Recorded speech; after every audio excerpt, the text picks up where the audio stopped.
Ainsi l'Égypte, symbole du continent africain, où la postérité d'Abraham fut installée jusqu'au temps de Moïse, fut jugée comme l'Éternel l'avait déclaré à Abraham.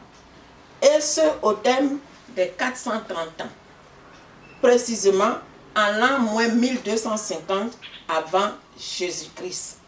Retiens donc, peuple africain, ta première destinée a été de maintenir le peuple choisi de Dieu pour se révéler à l'humanité en esclavage dans tes territoires pendant 430 ans.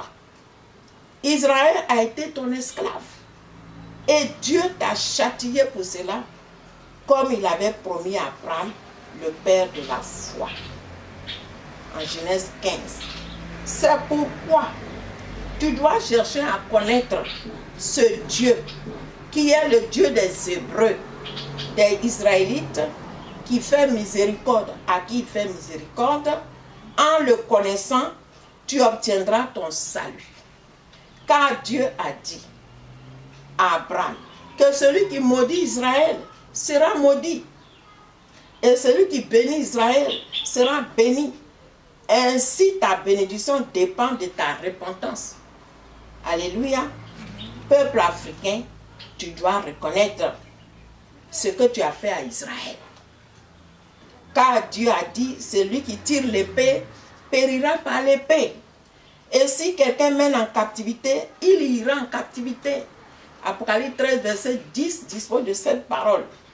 C'est ce qui justifie la présence de l'actuel dominateur et oppresseur auquel l'Éternel t'a soumis, comme cela est révélé en Ésaïe 19, Ézéchiel 29, 17 à 20. Remarque, l'Éternel dit que ce dominateur a rendu un service à Dieu.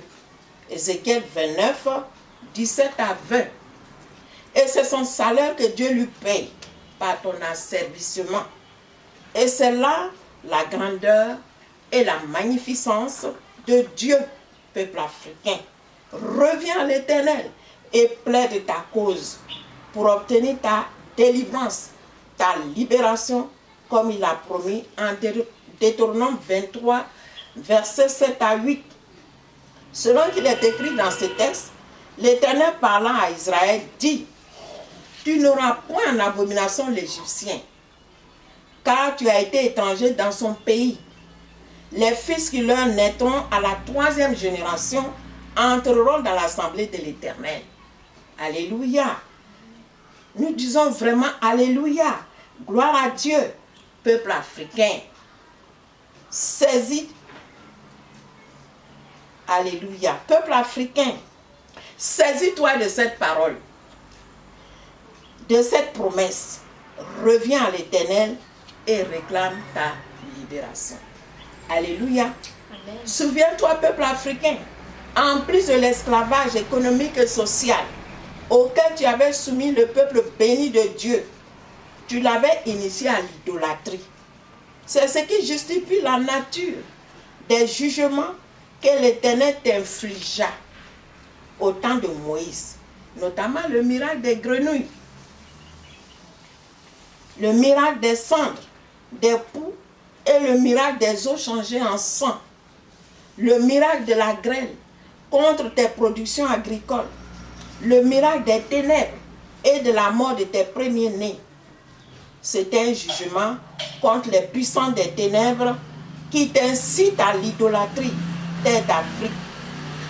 Exode 7 à 12 nous rend le témoignage de ces jugements contre toi, Égypte, terre d'Afrique. Dans notre génération, le deuxième type de jugement que l'Éternel t'inflige est d'ordre purement économique, social et spirituel, pour t'inciter à chercher à connaître ce Dieu et à revenir à lui, pour qu'il te sauve, terre d'Afrique, et qu'il te guérisse et te bénisse, tel qu'il a révélé en Ésaïe 19, versets 1 à 22, et Ézéchiel 29, versets 12 à 16. D'accord. Il va toucher au portail. On parle du deuxième type de jugement maintenant. C'est quelque chose. Ce que je vais l'entendre, là, c'est une révélation pour moi. Oui, amen. Comment ça va? C'est-à-dire que, oui, en effet, on a été